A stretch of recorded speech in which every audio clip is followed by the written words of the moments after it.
अच्छा, जहां भिड़ना चाहिए ओआईसी वहां नहीं भिड़ेगा। ओआईसी को आप ये देखिए, जहां गाजा में कुछ उखाड़ नहीं पा रहा है, भारत से टक्कर लेने के लिए सबसे पहले आ जाता है। आप समझ रहे हैं अंतरराष्ट्रीय लेवल पर ओआईसी कितना फेल हुआ है, आप ये देख लीजिए। लेकिन भारत के मुसलमानों को मुसीबत में डालने के लिए ओआईसी हमेशा आगे रहता है। अबे भैया, दिख गया है तुम्हारी औकात क्या है, तुम्हारी औकात, ओआईसी की औकात क्या है, वो दिख गई है। इस वक्त ओआईसी की, अंतरराष्ट्रीय संस्थाओं की फिलिस्तीन को सबसे ज्यादा जरूरत है, उस पर ये कुछ उखाड़ नहीं पा रहे हैं। भारत के खिलाफ बयानबाजी देने में सबसे आगे आते हैं। अब आप सुनिए हुआ क्या है। चुनाव का माहौल है और ऐसे में भारत में रहने वाला हर व्यक्ति अच्छे से जानता है, हर तबके, हर धर्म का ये इंसान जानता है कि कानून से लेकर तमाम चीज़ों का, रिसोर्सेज का इस्तेमाल जो मोदी सरकार है वो करेगी चुनाव जीतने के लिए और अपने वोट बैंक को खुश करने के लिए। धारा 370 हटाने के खिलाफ कई सारी कोर्ट में याचिका थी, तो माननीय कोर्ट ने उस पर सुनवाई करते हुए 5 दिन पहले फैसला सुना दिया कि सरकार ने जो फैसला लिया है और धारा 370 हटाई है, ये संविधान के तौर पर सही है, इसमें गैर कानूनी कोई बात नहीं की गई है, सबको बराबरी का सम्मान मिल रहा है। मतलब जो भी है, आप उससे एग्री करें या ना करें, मैं मेन खबर पर आ रहा हूँ। 5 दिन पहले ये हुआ और बिल्कुल क्लियर बात है, मोदी जी को खुश करने के लिए बड़े बड़े नेता, अभिनेता, राजनेता, जज, वकील लगे हुए हैं। इसमें कोई दो राय नहीं है कि अगर मोदी सरकार के हक में जानबूझकर फैसला दिया गया हो तो इसमें अब कुछ नया नहीं है, कुछ नई बात है ही नहीं। अब आपको ये बता दूं कि ओआईसी इस पर भड़क गया। जी हाँ, खासकर पहले पाकिस्तान भड़का। पाकिस्तान ने कहा सरासर गलत है, ऐसा नहीं होना चाहिए, कश्मीर के मुसलमानों के साथ गलत है, अलाना है, फलाना है, धमाका है। हकीकत यह है कि कश्मीर के मुसलमानों को भी ये बात समझनी चाहिए कि जब पाकिस्तान आपके हक की आवाज़ उठाने की नौटंकी करते हुए बोलता है ना, तो इंडियन गवर्नमेंट के निशाने पर तुरंत आप आ जाते हैं अगर आप उनकी हाँ में हाँ मिलाते हैं। ठीक है, ये बहुत 3-4 सालों में एकदम इसमें घुसने के बाद आपको हकीकत बता रहा हूँ, और इतनी हकीकत हमें बताया जाता है कि खुल के बोलनी नहीं चाहिए, लेकिन मेरी आदत है मुंह फट हूँ आपको समझाने के लिए, क्योंकि आप मेरे भाई हैं, इसलिए मैं आपको समझाता हूँ। कश्मीरियों को ये मेरा पैगाम था, आप पर अगर कोई जुल्म हो रहा है तो अपने ही दम पर आप सरकार से बात कीजिए, सरकार तक अपनी आवाज़ पहुँचाइए, किसी आजू बाजू वाले के सुन के हाँ उसके बहकावे में आकर अपनी ज़िंदगी ख़राब मत करिएगा। अब ओआईसी सामने आता है। ओआईसी का ये देखिए स्टेटमेंट आपके सामने है, आधिकारिक स्टेटमेंट। ओआईसी ने कहा कि भारत ने एक तरफा जम्मू कश्मीर में जो बयानबाजी की है और अपना ताकत का इस्तेमाल करके धारा 370 को हटाने का फैसला सही ठहराया है। कोर्ट ने, इंडियन कोर्ट ने, हम उससे ये रिक्वेस्ट करते हैं कि तुरंत वो अपना फैसला वापस ले ले। कोर्ट को ये कह रहा है, ओआईसी कोर्ट से कह रहा है, इंडियन कोर्ट से, कि आप अपने इस फैसले को वापस ले लें। ये आधिकारिक बयान आपके सामने है। ठीक है मेरे दोस्तों, अब आपको क्या लगता है कि मोदी जी मतलब इसको मतलब मान लेंगे हैं? मोदी सरकार इसको मान लेगी? बल्कि ओआईसी के इस बयान से भारत के मुसलमानों की मुश्किलें बढ़ जाएंगी। दूसरी बात, भारत के विदेश मंत्रालय के द्वारा तुरंत ओआईसी के इस बयान को मसखरा बताकर, मजाक बताकर, बकवास बताकर ठुकरा दिया गया। अब बताइए ओआईसी की क्या रह गई? अगर है ओआईसी में दम, देखिए दम वाली बात है, वैसे तो औकात कुछ नहीं है इनकी ओआईसी की, वो फिलिस्तीन में दिख गया। अगर है दम तो लेके दिखाए कोई एक्शन भारत के खिलाफ, इनकी औकात ही नहीं है, सिर्फ पकड़ पकड़ पकड़ पकड़ पकड़ पकड़ पकड़ बुलवा लो इनसे। जितने भी ओआईसी में थे सबको बोल रहा हूँ, इनकी औकात कुछ नहीं है। ये कहते हैं मुसलमानों के हक के लिए बनाए, नहीं, मुसलमानों के हक के लिए नहीं, मुसलमानों की मुसीबत बढ़ाने के लिए ये ओआईसी है। ये कभी काम नहीं आते, मुसीबत पैदा कर देते हैं। अच्छा, मौके का फायदा चाइना ने भी उठा लिया। चाइना ने जम्मू कश्मीर वाले बयान पर भारत को जो है ज्ञान दिया है कि बैठकर मामले को निपटा लेना चाहिए।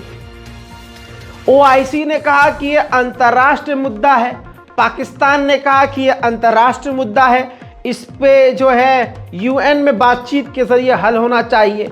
अब मैं पाकिस्तान से और दूसरे ओआईसी के तमाम देशों से कहना चाहता हूं, अगर ये भारत की जगह आप होते या भारत की जगह पाकिस्तान होता तो आपका क्या फैसला होता? आप भी यही कहते कि भाई कश्मीर हमारा मुद्दा है, हमारा आंतरिक मामला है, हमारा खुद का हिस्सा है, तो उस पर इंटरनेशनल कोर्ट में बैठकर हम बात क्यों करें? क्योंकि अभी उनकी बात नहीं है, इसलिए हम गलत हैं। बहरहाल कश्मीर के साथ, हमारे कश्मीरी भाइयों के साथ या पूरे हिंदुस्तान के मुसलमानों के साथ क्या हो रहा है वो तो हमारे अंदर का मामला है। और अगर कुछ हो भी रहा है, जो दुनिया देख भी रही है, इस्लामफोबिया भारत में इतना तेजी से फैल रहा है, तो बताइए ओआईसी ने क्या उखाड़ लिया? पहली बात। अब चाइना भी बोला है, चाइना ने लद्दाख के मुद्दे पर कहा है कि हमने भारत को कभी मान्यता नहीं दी है। भारत ने एक तरफा लद्दाख को अपना बताया है, लेकिन लद्दाख भारत का हिस्सा नहीं है। जबकि भारत में दोस्तों हकीकत यह है कि अंतर्राष्ट्रीय प्लेटफॉर्म पर हर जगह ये क्लियर कहा है, अक्साई चाइना तक भारत अटूट हिस्सा है, भारत का ये अंग है पूरा इलाका। लेकिन आपको बता दूं कि 42,000 किलोमीटर वर्ग की जमीन पर चाइना ने कब्जा किया हुआ है।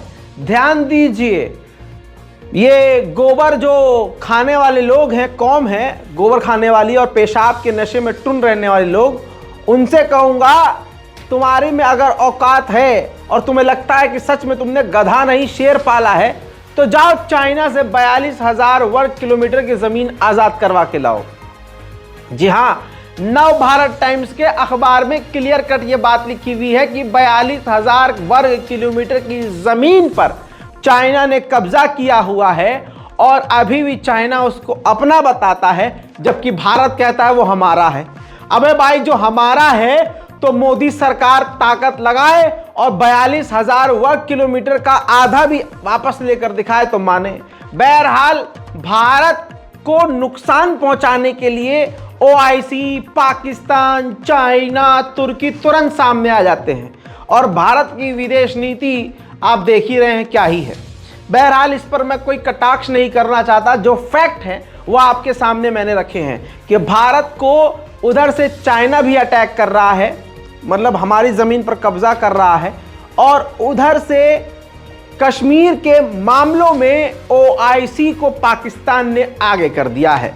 बहरहाल तमाम इन बयानबाजी को भारतीय विदेश मंत्रालय ने ठुकरा दिया है। अब बताइए, पाकिस्तान की जेल में बंद पाकिस्तान के पूर्व प्रधानमंत्री इमरान खान, जो अभी तक ये कह रहे थे कि जेल में हमको खाना पानी दाना बिस्तरा नहीं मिल रहा है, भारत के कश्मीर के मामले में धारा 370 के मामले में वो जेल के अंदर से बयानबाजी कर रहा है।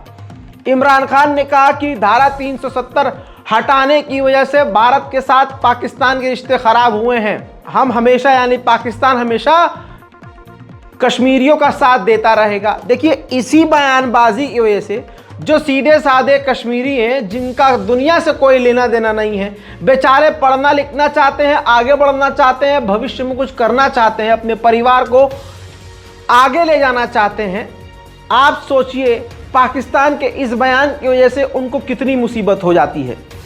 भारत के किसी भी हिस्से में जाते हैं, उनका भाई साहब पूरा स्कैनिंग लिया जाता है, अंगूठे का निशान लिया जाता है, पाम का जो है, पूरे हथेलियों का जो है स्टैंप ले लिया जाता है कि भैया आप कहीं भी जाओगे हमको पता रहेगा, किसी भी जगह पर खुले में नहीं जाओगे, पूरी पाबंदियों में रहते हैं। शक की निगाह से देखा जाता है। क्यों?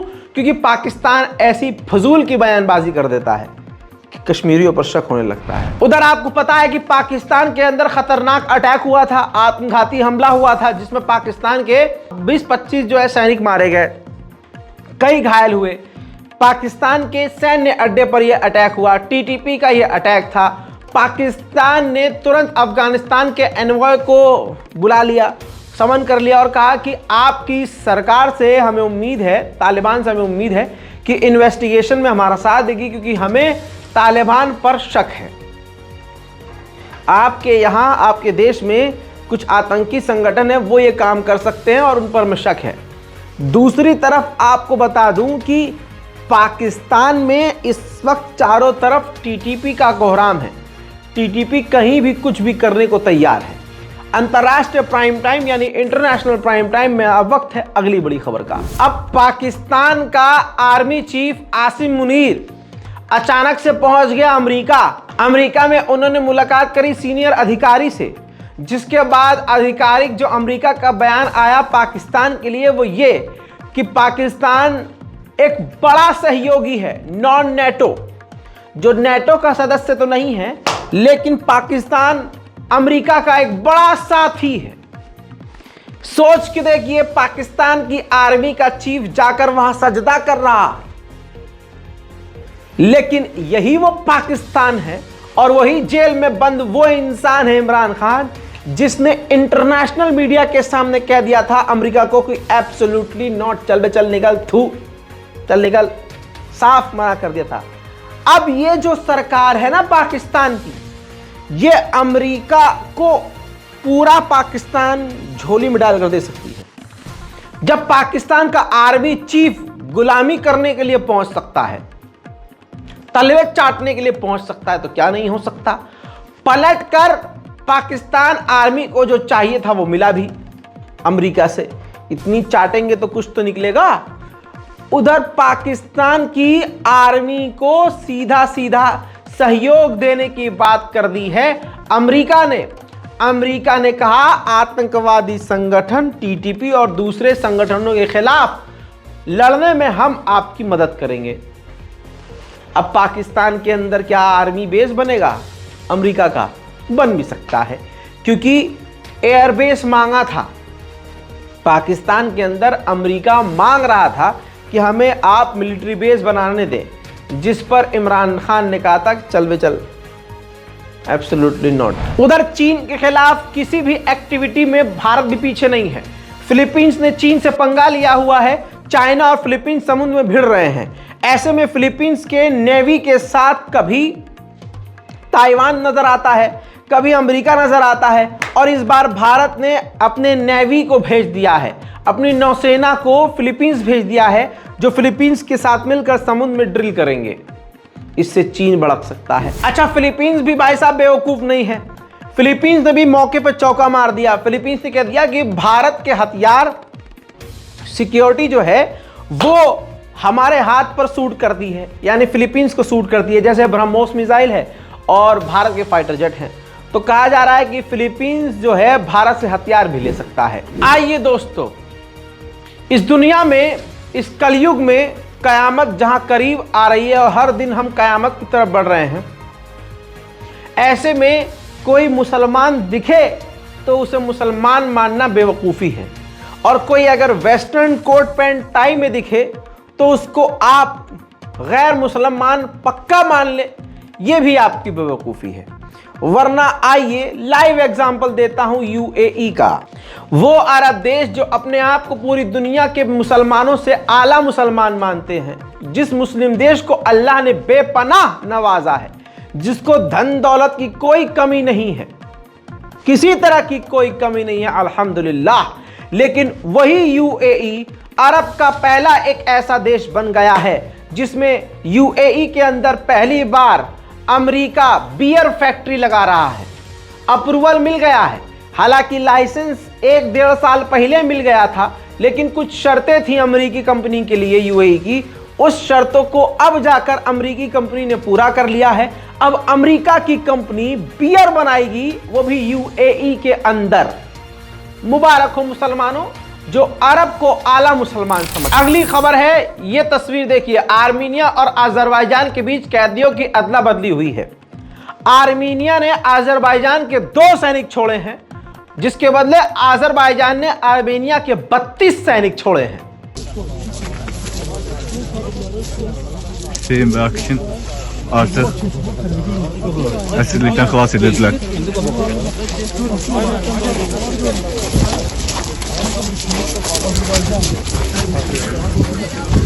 Bura Kazaklarının sərhəddə yerləşən Bala Cəfərli kəndidir.